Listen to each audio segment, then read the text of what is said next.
Let's focus our attention now to the rise of mobile in emerging markets and how research needs to be adapted accordingly. I've got a few stats here. From 2000 to 2009, internet subscriptions in Africa have grown from 3 million to 32 million. Mobile penetration increased the same period from 11 million to 246 million. Now, this is a significant increase. Yes. Why would you say, Neil, we're seeing this much of an increase in emerging markets such as Africa? It's very interesting. It's a case of leapfrogging. What has basically happened is in the developed world, they've gone into the laptops and the desktop type PC environment, and mobile was added on after that. In the emerging world, that whole laptop and PC legacy hasn't happened. That's 11-10% of penetration. What we're really seeing now is a lot of people who will never go through that phase at all are going straight to mobile.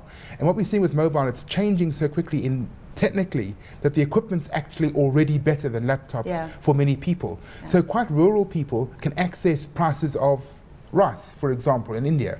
And we're seeing rural farmers looking at the price of rice in Mumbai and deciding whether to harvest today or next week. And that kind of leapfrogging is where Africa's on the tipping point. It's also more cost effective, isn't it? Yes. It's cheaper to have a handset than a PC.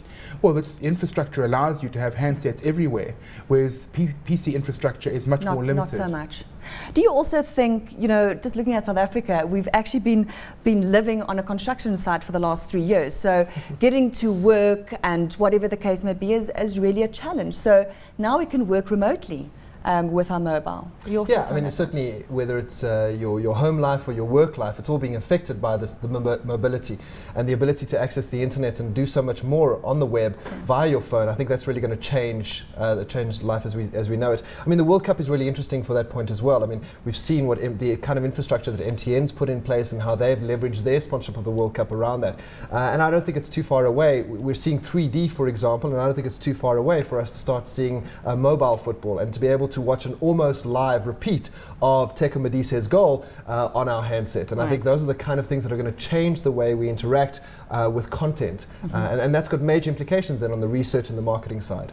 But what's also interesting is that on something like smartphones, penetration in Africa, and specifically South Africa, is already on a global par on smartphones. So there's no ways we're lagging behind. We adopt the new technology even quicker than in developing worlds. Now, from a research point of view, all the rage a year or so ago was having internet panels, online panels that you could access almost real time. We're going to leapfrog that. That is so much yesterday's news. And if we continue to follow that Western approach, we'll be the new thing is mobile panels. So we're going to be ahead of the curve here in Africa. Do you think our marketers understand the implications of that, to try and generate research from people with handsets? Well, that's one of the reasons we brought out our global emerging market specialist, because this is his baby, this is his excitement. And he's saying internet access is not going to happen through the traditional infrastructure. And if that's where your thinking is, you are behind. He was actually enjoining marketers to be ahead of the curve. Let's look at social networking. It's also moving to mobile. Hayley, would you say this is a good platform for research? Absolutely. I mean, anybody will access their social media any number of times in the day. It's a wonderful way to get in touch with people very quickly and to get a quick response back from them. Yeah, I mean, I'm seeing people at games, for example, during the World Cup. The minute something happens, they're on their Facebook in front of me, in the row in front of me, and they're updating and they're sending messages and they're communicating with everyone via Facebook, via Gmail, etc. So I think it's really replaced the SMS, replaced the calls. Not that you can make calls in a stadium anymore because the vuvuzelas are so loud. So it's become the way we communicate. So the ability to then think about research and who should be researching and what questions and how do we use that technology. I think research organizations may have to think about their relationships with Facebook, their relationships with Gmail. How do we use those platforms to draw information? Because Google is collecting so much information already. How can we use that for our brands? And it's also cost effective. And it's immediate, so it's the way to go. What other trends are we seeing in emerging markets, Neil? I think what we're seeing in emerging markets is, to some extent, they're taking on their own life. They're not necessarily following Western thinking at all.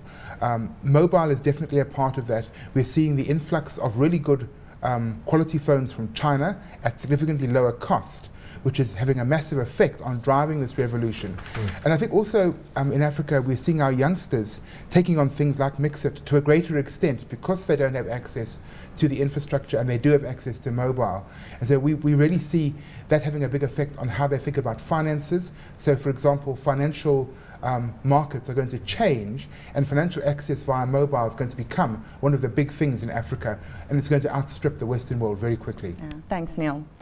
Well, the Carling Black Label ads are known for their heroic scenes with men hard at work. Well, this time around, the theme is more on an emotional note. It does a good job at evoking emotions and leaving you with goose flesh, but you can be the judge of that. Here's a behind-the-scenes look at the Carling's new commercial.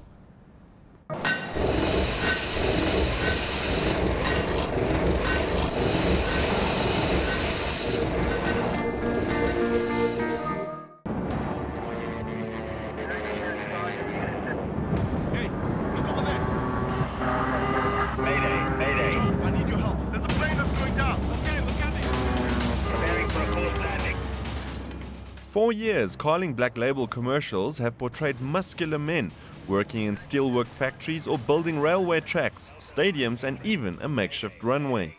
The commercials have targeted the male market, in particular the working class male. What are these? However, their new commercial steers away from the stereotypical masculine imagery. This is a fresh look for an old brand.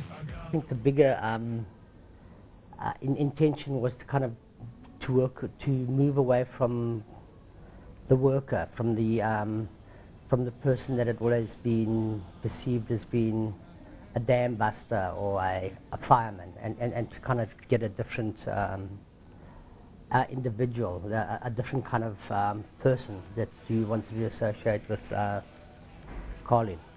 The concept for the commercial stems from the 5 senses, but more specifically the sense of touch and a man's hands.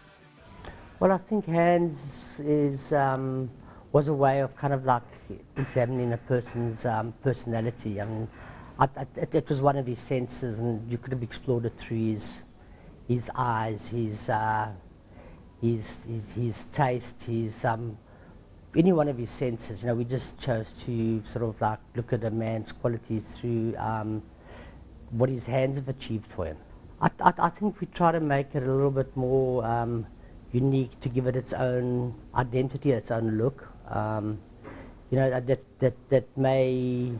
you could kind of continue. This is a new campaign for Carling, and I think it needed a new style, a new look, a new photographic style, a different kind of way of editing. It made the ad modern, a lot more contemporary. And hopefully it's something that you can kind of carry through into the next campaign, so it feels like these are new Carling ads for a new kind of person, for a new kind of drinker. Well, I think the easiest way to kind of like look at that or analyze it, because it's kind of like multifaceted and that, is to kind of look at the ad and see if it's got a contemporary look to it, or is it different from Carling of old, and kind of say, here's an old one, here's a new one. It takes too long to kind of break that down. Although the commercial steers away from the Carling Black Label ads from the past, the masculine identity is still very evident through various imagery and activities. This was an important aspect for the brand to maintain. I suppose they're all kind of masculine things. You know, what makes a man? A man loves a car. You know, a man loves racing a car. He loves the excitement that comes with it. I suppose you could have chosen one of 10 others. You know, we had a little rugby scene in it. It could have been a soccer scene. I'm sure there's a few other sports you could have thought of. You need to lock off on one. It needs to have a cleverness to it. It needs to have a sense of style, some kind of modernity, a contemporary thing. It doesn't necessarily mean it's a great ad. It just kind of like worked hard for what you were doing at the time.